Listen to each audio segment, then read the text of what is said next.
the Dal Lake by Srinagar, Kashmir. Many call Kashmir Shangri-La, a paradise on earth. Indians call it the rose in India's bouquet. It is indescribably beautiful, and was very peaceful. Not anymore. Two nuclear powers struggle for Kashmir.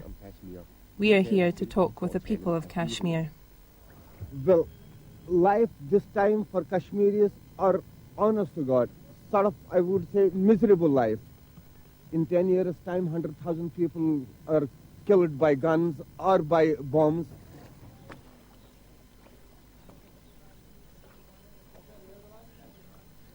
Kashmiris want to be independent, or they want to be of their own. They don't want to have a pressure from Pakistan or from India too. But Kashmir is already divided in two parts this time, even three parts, because little bit is with Pakistan this time, some is where under India this time, and little bit also taken by China also. They claim that two have just been killed by crossfire, a man and his pregnant wife. The mourners are angry. One hears them shout, the innocent have been killed by Indian soldiers.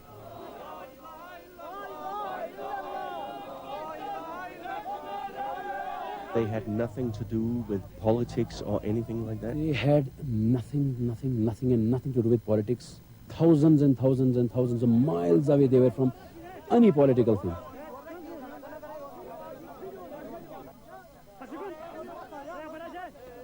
We have no grudge that if a militant or a mujahideen strikes and he is killed in retaliation, that's fine because he is there and he has taken up arms for the freedom of his land. But day in and day out, dozens of people are getting killed by excesses of the army and by killing of people who are not held only in custody, but people who are walking on the streets, people who are doing their jobs. They are fired at, shot by the police and by the paramilitary forces. 150 families are in our household. So we now hate India like anything. Like anything. What do the people think of the militants? As heroes. As heroes. The Indian army perceived the guerrillas as fanatical, ruthless Islamic fundamentalists. Many Kashmiris call them freedom fighters. The army has created an entire museum containing seized weapons. These are the pictures, various civic action undertaken by Indian Army to improve the life of Kashmiris. And the hand that fires the gun can also fire the spirit of friendship and brotherhood. We have been very successful up to a greater extent to win over their heart and minds, because we are doing the real welfare of these people. Whereas these militants and extremists comes and trouble them and troubles their relatives, extort money from them, whereas we help them out in settling in their lives.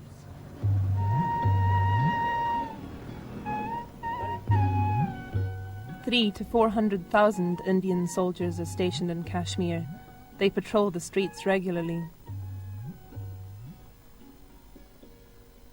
Srinagar, the capital, has deteriorated since the troubles began.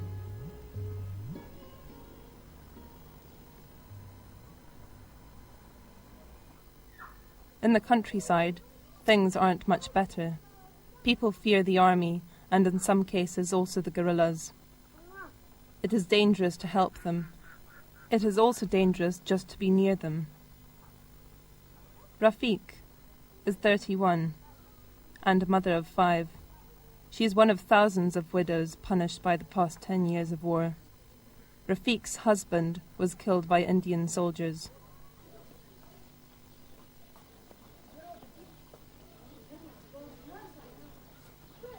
He was crossing a bridge when the soldiers shot him.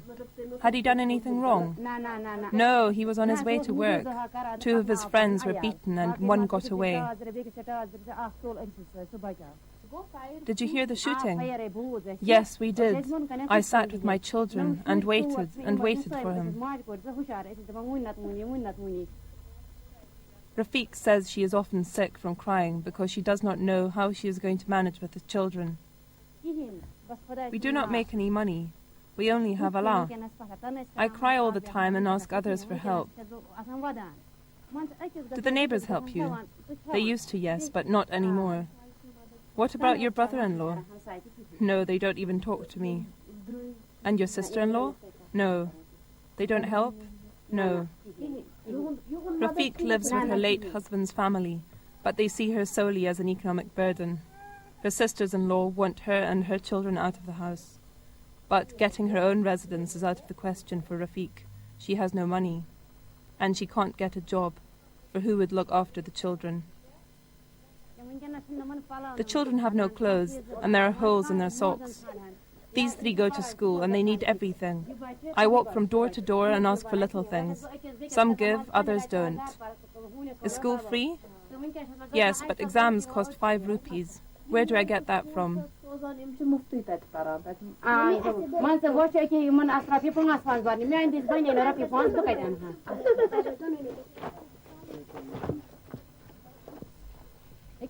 is 10 days since I last did the laundry. Are they your own clothes? Yes, mine and the children's. I have not had any soap before. Rafiq and her children have an asset, and it is cared for almost better than anything else.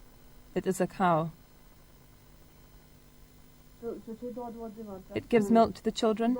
No, not anymore. Bad luck seldom comes just once. Rafiq could marry again, but no man would take on the children as well.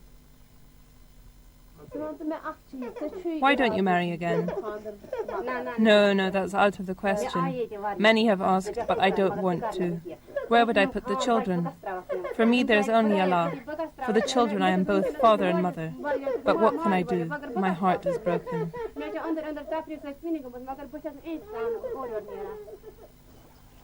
Rafiq and her tragedy is typical of at least 12,000 young widows in Kashmir.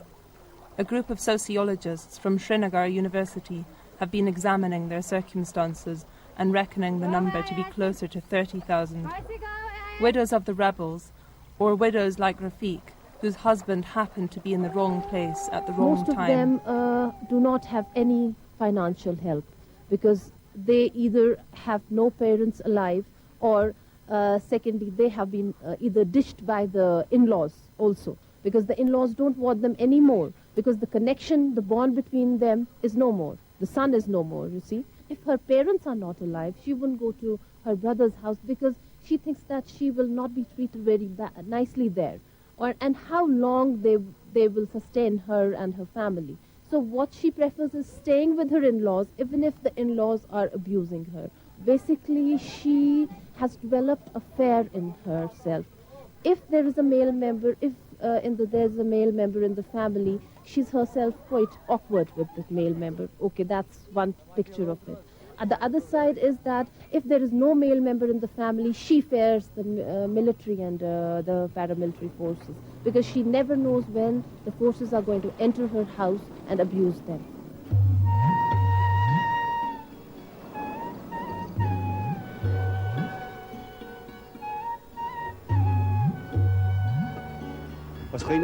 From Srinagar, we have moved west, towards the line which divides India from Pakistan. We are under Indian Army protection, with military vehicles in front and behind us. Parts of the route are dangerous, with guard posts every few hundred meters. High in the Himalayan mountains, artillery placements are ready to send bombs over the mountain ridge into Pakistan. This is the world's most heavily armed area. In the army town, Uri, we talked to the military leader. According to him, all blame for the problems in Kashmir lies with the enemy in the mountains, Pakistan. Pakistan not only finances, but trains the Kashmiri rebels, and sends them and its own soldiers in over the border, disguised as Indian Kashmiris. Especially in the last 2 years or so, I would say 3 years, actually 97 onwards, this had come under very heavy shelling. It was started by the Pakistanis in about 97 June for the first time, where suddenly there was a spurt of shelling, and it carried on through the summer of 97, towards the end of 97 again a little bit, and it resumed around May-June 98. Towards the ceasefire line between India and Pakistan, Heavy artillery exchanges have drastically reduced the population.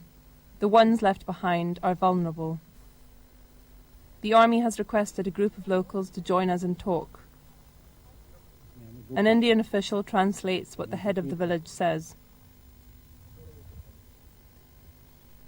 He says 25 years ago, they were very well off, they were much happier here. But in the past 8 to 10 years, since this militancy has started in the whole of Kashmir, these people also have a problem. Because every now and then some militants come, they harass them, the army comes, they try to capture the militants. And irrespective of all these things, there is continuous shelling and firing from the Pakistani side, from across the border. As a result, their houses are destroyed, their cattle is destroyed, all their fruits and lands get destroyed, and most of the people have got killed.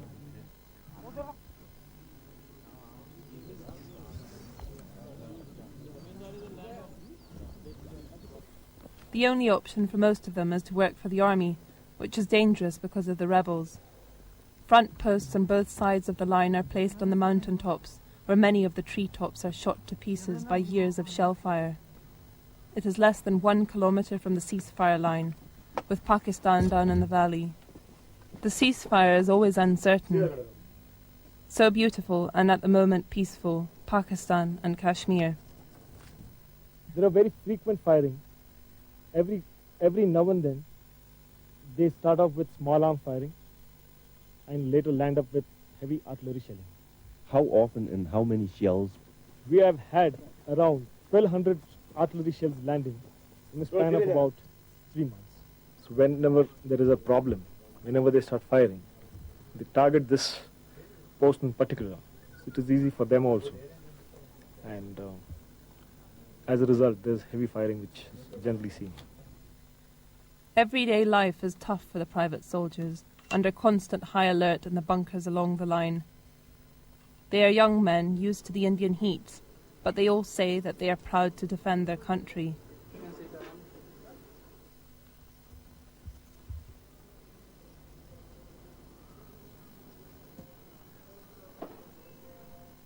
We go back 52 years to the dramatic days in 1947 when the fate of Kashmir was determined. It was a time when Kashmir was a principality ruled by one of India's legendary Maharaja, with castles, now museums and hotels, with incredible riches, and with a throne of the purest gold. The formal responsibility for the future of Kashmir lay on the Maharaja's shoulders, and his son, Karan Singh, brought up to be Kashmir's next ruler. I was the Crown Prince. My birthday used to be a public holiday for many years. But my father was very enlightened in that way. He made quite sure that I wasn't a spoiled brat. But Karan Singh never became Maharaja. He lives today in Delhi because Kashmir ceased to be an independent state in 1947, cut to pieces by its neighbours. The Maharaja, Karan Singh's father, was Hindu, but most of his subjects were Muslim. But why did he give up his kingdom to India? A decision many Kashmiris and Muslims have never forgiven him for. Well, it's difficult for me to answer that question categorically. In his letter to Lord Mountbatten, along with the instrument of accession, he did say that he was considering which of the two dominions to join, or whether it would be better for his state to stand independent with good relations with both. But of course what happened was that Pakistan forced his hand. Because when they launched the invasion in October of 1947, raping and pillaging and burning and destroying, he then had no option but to ask for aid from India. I don't think realistically it was possible for Kashmir to have remained independent, for Jammu Kashmir to have remained independent, because you had Pakistan was there, you had this very powerful Indian nationalism developing, and don't forget the borders with China, with Tibet, with Central Asia. So it was too strategic an area, I think, to be allowed to just remain. It would be too vulnerable. Are you optimistic? Well, I am basically optimistic, but there seems to be no let-up in the militancy. In fact, it is becoming more and more strident and more fundamentalist.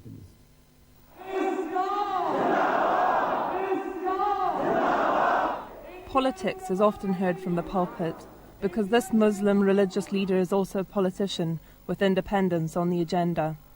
Many of his political colleagues were imprisoned a month ago.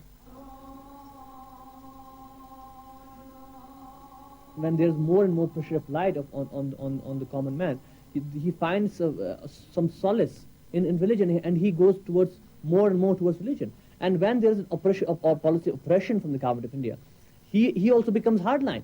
He feels that because I'm a Muslim, I'm being targeted more by the Indian soldier. So it's better that I stand up for my right. We are demanding that the people of Kashmir should be given the right to self-determination, which is a fundamental right of the Kashmiris to determine their future, as was agreed by India and as was promised to the Kashmiri people by the government of India, and especially by Pandit Jawaharlal Nehru, the first Prime Minister of India, who came to Kashmir and he told the people of Kashmir that you will be given a choice to determine your future. So unfortunately that promise has never been fulfilled. So that's the reason why that the people of Kashmir are up against the Indian system. The problem today is not Hindu-Muslim, it is the people from across.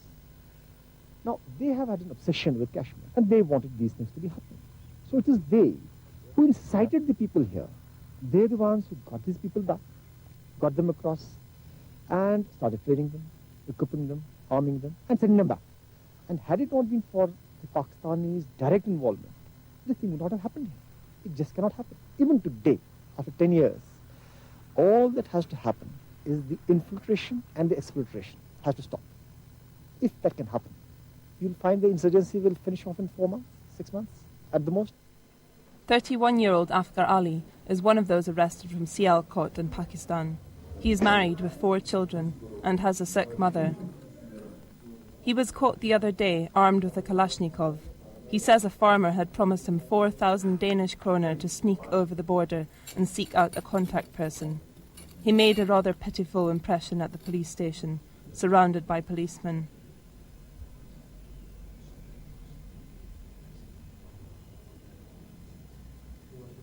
Why did you do it? I was forced to do it. I needed the money. You traveled with an AK-47. Why did you do that? The weapon was to protect myself. Last time I did the journey, I was with 3 Indians and some were killed, amongst them a smuggler. We have to have weapons to defend ourselves against both sides.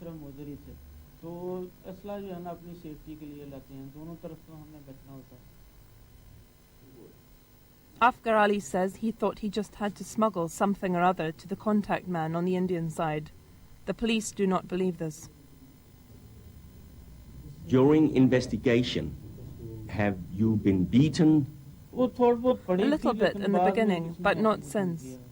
They do not cause problems. I get fed regularly and I'm allowed to sleep and rest.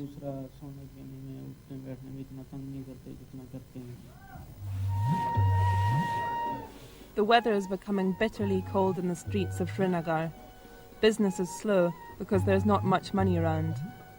Tourist revenue, once Kashmir's most important income, has completely dried up. The best-selling items at the moment are kangaris, small Kashmiri charcoal ovens for heating under your garments. There is still production in the carpet industry, and now with more children weavers than ever. Most of them have lost their fathers. There is little indication of things getting better soon, and the UN idea of a referendum on Kashmir is probably unrealistic. It's impossible because firstly it is not sediments in the sense that there is no legality to that now. You see, the government of India has always been maintaining that after although it had the UN resolution does exist, but that has no loss, the ground situation has changed. What has happened across, what has happened in India. So things are quite different now. It cannot happen. It should not happen, and there's no need for it to happen. After all, you do have people in the other parts of the country also wanting. We had Punjab problem. We had the problem in Northeast. We can't have referendums all over. There will be no India thereafter. The past year's fighting is especially visible in Srinagar. Gutted houses caused by the fighting between security forces and the rebels. People also complain about the frequent house-to-house searches. One married couple we met will never recover from one particular incident. We heard the knocking on the door. My 14-year-old son, Imtiaz, opened. It turned out to be BSF soldiers, and they shot him in the head. But the drama escalated. The couple's other son ran out onto the veranda, where he was shot down. They were the couple's only two sons. Both went to school in Bangalore, further down in India, and had just come home on holiday. They had never had anything to do with the rebel movement. The boy lay with his chest shot to pieces, and the other boy lay on the veranda, but nobody came to help him. I tried to bandage them with some clothing. What else could I do? The eldest kept asking for water, water.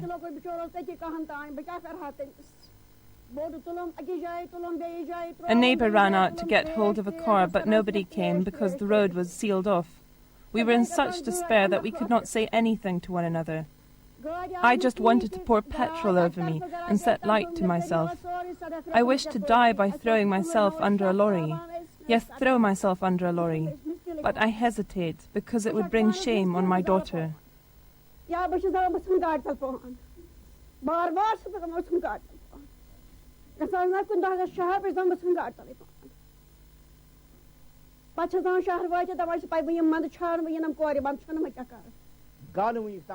Even though I have sent 50 letters to the State Prime Minister, to the Home Secretary, the Indian government, the Human Rights Commission, and the Department Chief, the case, to this day, has not been brought before a court. The challan was not produced in the court of law till date. But like most conflicts, the one in Kashmir is not simply black or white, because beneath the current conflict lies a much less well-known tragedy, the tragedy of the Kashmiri Hindus. 10 years ago, the area's total of 350,000 Hindus had to flee to the south, away from Kashmir's Muslims. Some were killed, some fled, but most of them continue to live in overfull camps around Jammu. It began with warnings from the mosques, with slogans like, "An independent Kashmir with Hindu women but without Hindu men, out with the infidel." So we decided to leave. The Hindu refugees make an effort to educate their children. They teach them languages and computer science.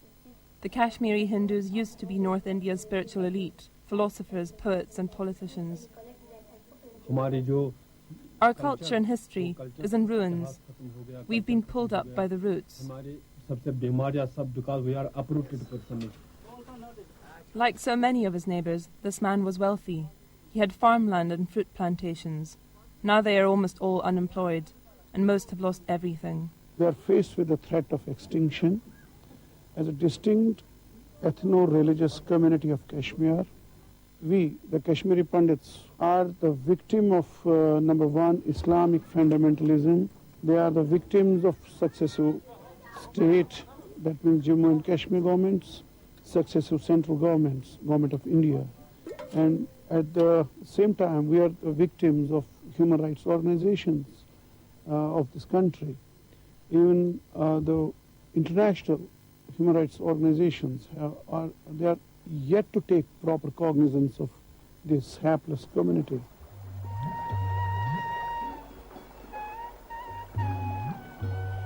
With so many victims, Kashmir is no longer the paradise it once was.